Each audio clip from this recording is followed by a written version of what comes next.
दोस्तों, हम बचपन से अक्सर ये सुनते आ रहे हैं कि लाइफ में सक्सेस पाने के लिए हमें कड़ी मेहनत करनी पड़ती है, मोटिवेट रहना पड़ता है और पॉजिटिव एटीट्यूड रखना पड़ता है एक्सेट्रा। ये सब चीज़ें सच भी है, लेकिन क्यों ये सब कुछ पता होते हुए भी बहुत सारे लोग सक्सेस नहीं हो पाते हैं। हम सब जानते हैं कि स्मोकिंग करना हेल्थ के लिए टॉक्सिक है, फिर भी सिगरेट बनाने वाली कंपनियां हर साल करोड़ों अरबों रुपए कमा रही है। हम सब जानते हैं कि अगर हम रेगुलर एक्सरसाइज करते हैं तो हमारी बॉडी फिट रहती है और हमारा कॉन्फिडेंस भी बढ़ता है, लेकिन फिर भी मैक्सिमम लोग एक्सरसाइज नहीं करते हैं। जंक फूड खाने से बॉडी फैट बढ़ता है, ये जानते हुए भी हम ऑयली जंक फूड खाते हैं। ये सब चीज़ों पर लोग जानते हुए भी क्यों कंट्रोल नहीं रख पाते हैं? आखिर वो क्या चीज़ है जो हमें अच्छी चीज़ें करने से रोकती है? इसका जवाब है हमारी रूटीन हैबिट्स, जो हमारी रिपीटेटिव एक्शंस के कारण बन जाती है। हम आज जो भी सिचुएशन में है उसकी जड़ में हमारी आदत ही छुपी हुई है। हमारी पूरी लाइफ हमारी हैबिट्स का ही रिजल्ट है। तो आज हम इस वीडियो में जानेंगे कि अच्छी या बुरी आदतें कैसे बनती है और वो हमारे जीवन पर कैसे प्रभाव डालती है, और हम बुरी आदतों को छोड़कर अच्छी आदतें कैसे स्थापित कर सकते हैं। हम ये सारी बातें दो अलग अलग लेडीज की रियल लाइफ स्टोरी से समझेंगे। एंजी बैचमैन नाम की एक हाउसवाइफ थी जिसका पति सुबह 8 बजे ऑफिस चला जाता था और शाम के 6 बजे के बाद ही घर वापस लौटता था, और उसकी 3 बेटियां भी सुबह स्कूल चली जाती थी। इसी समय एंजी घर पर अकेली ही रहती थी, जो पूरा दिन घर का काम करके और टीवी देख के बिताती थी।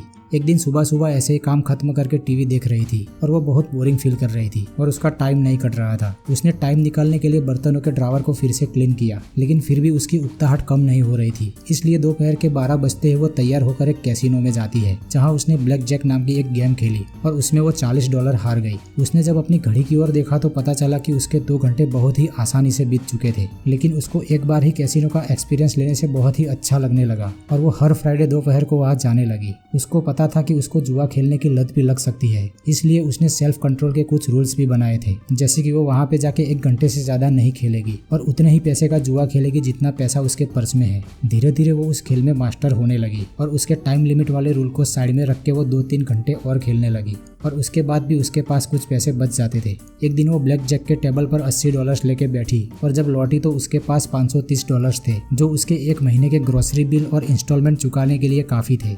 अब तो कैसीनो वाले भी उसको खेलने के लिए क्रेडिट और सैटरडे को उसकी पूरी फैमिली को फ्री में डिनर की ऑफर देने लगे थे, और एंजी भी उसका पूरा मजा उठाने लगी थी। धीरे धीरे वो हर वीक मंडे, वेडनेसडे और फ्राइडे को कैसीनो जाने लगी और ज्यादा पैसे का दाव खेलने लगी। अब उसकी हार या जीत हजारों डॉलर्स में होने लगी थी। एक दिन जब वो घर लौटी तो उसके पर्स में कैसीनो से जीते हुए $6000 थे, जो 2 महीने का घर का किराया और सारे क्रेडिट कार्ड्स का बिल चुकाने के लिए काफी थे। लेकिन कहते हैं ना दोस्तों कि बुरे काम का बुरा नतीजा। एंजी को अब इसकी लत लग गई थी और जिस दिन वो कैसीनो में नहीं जाती थी उसको चिड़चिड़ापन महसूस होता था। अब तो वो हजारों डॉलर्स हार जाने के बाद भी पैसा उधार लेके कई घंटों तक खेलती रहती थी। खेल में हारते हारते अब एंजी पर $20000 का कर्जा हो गया, जिसको चुकाने के लिए उसके पास पैसे ना होने के कारण उसको एक वकील नियुक्त करके कोर्ट में खुद को दिवालिया घोषित करना पड़ा। इसके लिए एंजी को वकील को हजारों डॉलर्स की फीस चुकानी पड़ी और इसलिए वो पूरी तरह से बर्बाद हो चुकी थी। दिवालिया घोषित हुए 3 साल बीत गए। एंजी उसके पेरेंट्स की इकलौती संतान होने के नाते जब उसके माता पिता की मौत हो जाती है तो एंजी को विरासत में $10 लाख मिलते हैं, जिसमें से उसने $2,75,000 का दूसरे शहर में नया घर खरीद लिया। अब तो एंजी ने अपना मोबाइल नंबर भी चेंज कर दिया था और ये नंबर उसने उस कैसीनो को नहीं बताया था ताकि वो लोग उसका कांटेक्ट ना कर सके। वो ऐसी हर चीज से दूर रहने की कोशिश कर रही थी जिसे देख के वो खुद पर कंट्रोल नहीं रख पाती थी। फिर एक रात वो अपने पति के साथ अपने पुराने शहर कुछ काम से जा रही थी। रास्ते में वो अपने पेरेंट्स के बारे में सोचने लगी और नर्वस फील करने लगी और उसको पैनिक अटैक आने जैसा लगने लगा। उसको लगा कि उसको इस इमोशनल पेन से बाहर आने के लिए किसी और चीज में मन लगाना होगा, और वो कई सालों के बाद उस कैसीनो में फिर से जाती है। उधर जाते ही उसका सारा टेंशन एक पल में गायब हो गया। जब वो कैसीनो से वापस लौटी तो कुछ $1000 हार गई थी, लेकिन इस बार फिर से एंजी के कॉन्टेक्ट नंबर और नए घर का एड्रेस जैसी इन्फॉर्मेशन उस कैसीनो के पास आ चुकी थी। अब कैसीनो वाले उसको फोन करके एक से बढ़कर एक लुभावनी ऑफर्स दे रहे थे। एक बार कैसीनो से उसको एक लग्जूरियस होटल में फैमिली के साथ रहने का ऑफर मिला और वहां जाने के लिए एयर टिकट भी भेजी गई। एंजी खुद को नहीं रोक सकी और उसके पति के साथ वहां पहुंच गई। उसी कंपनी के एक कैसीनो में खेलने गई जहां वो खुद के $9 लाख हार गई और ऊपर से $1,25,000 कैसीनो से उधार लेके भी हार गई, और इस तरह वो खुद की एक बुरी आदत की वजह से पूरी तरह से बर्बाद हो चुकी थी। दूसरी ओर लिसा एलन नाम की एक 34 वर्षीय महिला थी जिसको 16 साल की उम्र से ही स्मोकिंग की लत लग गई थी और उसके जीवन का ज्यादातर हिस्सा मोटापे से जूझते हुए बीता था। 25 साल की उम्र में उसके ऊपर $10,000 का कर्जा हो गया था और कर्ज वसूलने वाली कंपनियां हाथ धोकर उसके पीछे पड़ी हुई थी। उसके बायोडाटा के अनुसार वो कोई भी जॉब में 1 साल तक कंटिन्यू नहीं कर पाई थी। एक बार जब उसका पति घर लौटा तो उसने लिसा को बताया कि वो किसी और से प्यार करता है और इसलिए वो लिसा को तलाक दे रहा है। इस तरह लिसा को प्यार में धोखा और तलाक मिलने से वो पूरी तरह टूट गई थी। वो मेंटली इतनी अनस्टेबल हो गई थी कि एक सुबह जब वो उठकर अंधेरे में ही सिगरेट ढूंढ के जलाती है तो उसे जब प्लास्टिक जलने की बदबू आती है तब उसे पता चलता है कि उसने सिगरेट के बदले पेन जला दी है। वो बहुत ही बेचैन और निराश महसूस करने लगी थी। तब उसको ख्याल आता है कि उसको खुद की जिंदगी को किसी भी तरह बदलना ही होगा। उसे लगा कि जीवन में एक निश्चित लक्ष्य बनाने की जरूरत है जिसको पाने के लिए उसे सचमुच काम करना पड़े। धीरे धीरे उसने उस दिशा में काम करना स्टार्ट किया जिससे उसके जीवन में परिवर्तनों का सिलसिला स्टार्ट हो गया। कुछ सालों के बाद लिसा की स्मोकिंग की आदत का स्थान अब सुबह की जॉगिंग ने ले लिया था। इससे उसकी खाने पीने की, नींद और काम से जुड़ी आदतें भी बदल गई। अब तो वो पैसा भी बचाने लगी थी और उसके फ्यूचर का भी प्लानिंग करने लगी थी। इसके बाद लिसा ने हाफ मैराथन में हिस्सा लिया और बाद में फुल मैराथन में भी दौड़ने लगी। उसने हायर एजुकेशन पूरा करके एक घर भी खरीद लिया और एक अच्छे लड़के से उसकी एंगेजमेंट भी हो गई। वो पहले से 10 साल छोटी और एथलीट जैसी दिख रही थी और करीब 3.25 साल से एक ही कंपनी में वो ग्राफिक डिजाइनर के तौर पर काम कर रही थी। इस तरह एंजी ने उसकी आदतों के चलते खुद की पूरी लाइफ बर्बाद कर दी और लिसा ने उसकी आदतों में चेंज लाकर उसकी बर्बाद होती हुई लाइफ को संवार दिया। तो आखिर ये सब कैसे हुआ? हम जाने या अनजाने में कोई अच्छा या बुरा काम बार बार करने लगते हैं तो इसका एक पैटर्न बन जाता है और हमारे सबकॉन्शियस माइंड में इंस्टॉल हो जाता है और बाद में वो काम करने के लिए हमारे दिमाग को सोचना नहीं पड़ता है। हमारा दिमाग कोई भी काम करने के लिए एक शॉर्टकट ढूंढ लेता है और वो हमारी रूटीन हैबिट बन जाता है। जैसे कि हम सुबह उठते ही किसी रोबोट की तरह बिना कुछ सोचे बाथरूम में जाके ब्रश करने लगते हैं और ब्रश करने के लिए हमको कुछ सोचना नहीं पड़ता है। हम कुछ और भी सोच रहे होते हैं तब भी हमारे ब्रश करने की एक्टिविटी पर उसका कोई प्रभाव नहीं पड़ता। हमारे स्मार्टफोन में नोटिफिकेशन बेल बजते ही हम तुरंत ही फोन चेक करने लगते हैं। हम पार्लर देखते हैं या कोई खास फ्रेंड से मिलने पर सबसे पहले सिगरेट जला लेते हैं या तंबाकू चबाने के लिए प्रेरित हो जाते हैं और ये सब अपने आप होता है क्योंकि इन सब चीज़ों का पैटर्न हमारे सबकॉन्शियस माइंड में इंस्टॉल हो चुका है। इसलिए हमारे दिमाग को ये सब करने के लिए कुछ सोचना नहीं पड़ता। लेकिन हमारे ब्रेन की एक प्रॉब्लम है, वो अच्छी और बुरी हैबिट के बीच का डिफरेंस नहीं समझ पाता।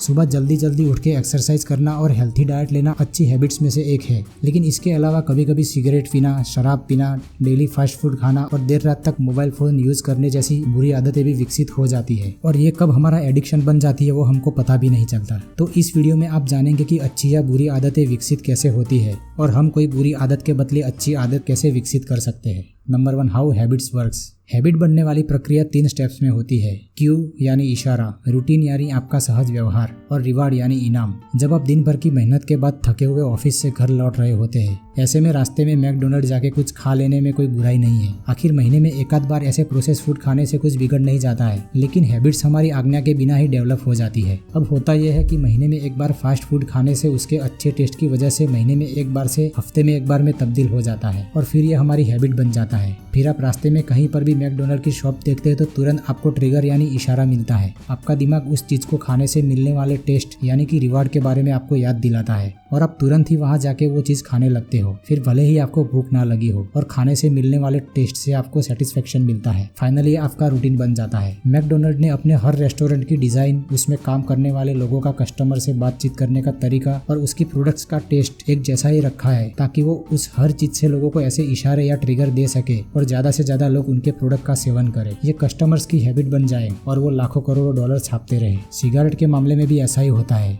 जब आपको कोई पहली बार सिगरेट ऑफर करता है तो उसका पहला पफ लेते ही निकोटीन आपकी बॉडी में जाता है और आपके ब्रेन में रहे रिसेप्टर्स को एक्टिवेट कर देता है। ये रिसेप्टर एक्टिवेट होते ही डोपामाइन नाम के ब्रेन केमिकल को रिलीज करते हैं जिससे आप अच्छा फील करते हैं। ये अच्छी फीलिंग आपके सहज व्यवहार का इनाम बन जाता है। जब आप ये चीज रिपीट करने लगते हैं तो उस अच्छी फीलिंग के कारण सिगरेट पीना हैबिट बन जाता है। अब जब भी आप रास्ते में कोई पार्लर देखते हो तो आपके दिमाग में ट्रिगर मिल जाता है और वो अच्छी फीलिंग्स के बारे में सोचने लगता है और फिर मजबूरन आपको पार्लर से सिगरेट खरीद कर पीनी पड़ती है। तो क्या इन हैबिट्स को खत्म किया जा सकता है? जवाब है नहीं। हैबिट्स को हम एकदम से खत्म नहीं कर सकते। हम बुरी आदतों को अच्छी आदतों में कन्वर्ट कर सकते हैं। Number 2, the golden rule of habit change. हमें बुरी आदतों को अच्छी आदतों में कन्वर्ट करने के लिए ट्रिगर और रिवार्ड को एज इट इज रखना है और सिर्फ रूटीन को चेंज करना होता है। जैसे कि आप शाम को ऑफिस से घर जाते हुए रास्ते में मैकडोनल्ड का रेस्टोरेंट देखते ही आपके दिमाग में ट्रिगर मिल जाता है उसको खाने के लिए, लेकिन इस बार आप मैकडोनल्ड में ना जाके उसके आसपास कोई फ्रूट की शॉप से फ्रूट खरीद कर खा सकते हैं। उस फ्रूट के टेस्ट की वजह से आपको रिवॉर्ड मिल जाता है और आपका मन शांत हो जाता है और आप मैकडोनल्ड जाने से खुद को रोकने में सफल हो जाते हैं। ये चीज आप हर शाम को रिपीट करने लगते हैं तो आपकी पुरानी मैकडोनल्ड जाने की हैबिट से फ्रूट वाली हैबिट ज्यादा स्ट्रांग हो जाती है और फ्रूट खाना हैबिट बन जाती है। और जब भी आपको पार्लर देख के सिगरेट पीने का मन करे तो आप सिगरेट की बजाय निकोटिन के फ्लेवर वाली च्युइंगम चबा सकते हैं। इससे आपके दिमाग को निकोटिन वाली फीलिंग भी मिल जाएगी और सिगरेट पीने की जरूरत भी नहीं पड़ेगी। इसमें भी ट्रिगर और रिवॉर्ड को चेंज ना करते हुए सिर्फ रूटीन को चेंज करना है। कुछ टाइम तक आप सिगरेट के बदले निकोटिन वाली च्युइंगम चबाने के बाद नॉर्मल फ्रूट के फ्लेवर वाली च्युइंगम पर आ सकते हैं और इस तरह आप सिगरेट की बुरी हैबिट को एक अच्छी हैबिट में कन्वर्ट कर सकते हो। अगर आपको दिन में बार बार किचन में जाके मिठाई या ऑयल से फ्राइड हुई चीज खाने की हैबिट है तो आप उसी जगह पे फ्रूट रख सकते हैं ताकि आप मिठाई खाने की हैबिट को आपकी फ्रूट खाने की हैबिट में तब्दील कर सके। हालांकि इन हैबिट्स को चेंज करना बातें करने जितना आसान भी नहीं है। इसके लिए हमारे पास प्रबल इच्छा शक्ति यानी स्ट्रॉन्ग विल पावर होना भी उतना ही इम्पोर्टेंट है। अगर आप में प्रबल इच्छा शक्ति नहीं है तो आप कोई भी काम ठीक से पूरा नहीं कर सकते। Number 3, how to create new habits. आप कोई अच्छी हैबिट्स विकसित करना चाहते हैं तो उसके ट्रिगर और रिवार्ड पहले से ही तय कर ले। जैसे कि अगर आपको अपना वेट लॉस करना है तो आप ये कल्पना कर सकते हैं कि आपके पेट की चर्बी कम होने से आप पहले से काफी अच्छे दिखने लगोगे। आपके मनपसंद कपड़े जो आपको नहीं आ रहे हैं और अलमारी में ऐसे ही पड़े हैं तो आप उसको पहनने के बाद कैसा महसूस करोगे ये सोच सकते हो। आपकी पर्सनालिटी में इम्प्रूवमेंट आने के बारे में सोच सकते हो और आप रात को सोने के टाइम आपके बिस्तर के सामने आपके जॉगिंग शूज रख दे या आपके बिस्तर के आसपास ट्रैक सूट रख दे जो आपको सुबह उठते ही दिख जाए। इससे आपके दिमाग को ट्रिगर मिलेगा कि अब आपको रनिंग करने या जिम में एक्सरसाइज करने जाना है और एक्सरसाइज करने के बाद अपने आप को मिरर में देखे ताकि आप बॉडी में हो रहे चेंज को देख के रिवार्ड पा सके। इसको हर रोज रिपीट करें जिससे आपकी स्ट्रॉन्ग हैबिट बन जाएगी। अगर आप पढ़ाई की हैबिट पाना चाहते हो तो आप ये सोचे कि आप कैसा महसूस करोगे जब आप एग्जाम्स में टॉप 5 में से एक होंगे। उस समय आपको अपने दोस्तों, घर वालों और रिश्तेदारों से कैसा मान सम्मान मिल रहा होगा। आपको आगे जाके IIM या IIT जैसी इंस्टीट्यूट में पढ़ रहे होंगे तब आपको कैसा महसूस होगा। आप इस तरह के रिवॉर्ड सोच सकते हो। आप अपने बेडरूम में या स्टडी रूम में और अपने मोबाइल के वॉलपेपर में ऐसे कोट या फोटोज लगाए जो आपको पढ़ाई करने का इशारा दे सके। दोस्तों ये जो सारी बातें मैंने आपको बताई वो मैंने चार्ल्स डुहिक की book the power of habit में पढ़ी थी। इस बुक में और भी बहुत सारे काम की बातें बताई गई है जैसे कि अगर आप कोई बिजनेस करते हो तो आपकी प्रोडक्ट को मार्केट में हिट कैसे कराई जाए, आपका वर्क परफॉर्मेंस कैसे इंक्रीज किया जाए, कोई कंपनी द्वारा अपने कर्मचारियों को मैक्सिमम आउटपुट देने के लिए कैसे प्रेरित किया जाए, आपके बच्चों को मोबाइल गेम से छुड़ाकर पढ़ाई में इंटरेस्ट कैसे जगाया जाए, एक्सेट्रा। दोस्तों मेरे हिसाब से ये बुक सबको एक बार पढ़नी चाहिए। इस बुक में आपकी हर समस्या का समाधान आपको मिल जाएगा। हर बुरी आदत को छोड़ के अच्छी आदत स्थापित करने का एक राज मिल जाएगा। तो इस बुक को बाय करने की लिंक डिस्क्रिप्शन में मिल जाएगी। अगर ये वीडियो आपको काम का लगा हो तो इसको लाइक, कमेंट और शेयर करना ना भूलें और हमारे चैनल को जल्दी से सब्सक्राइब कर ले ताकि आप ऐसे ही इंपॉर्टेंट वीडियो के नोटिफिकेशन पाते रहे। And finally thanks for watching this video.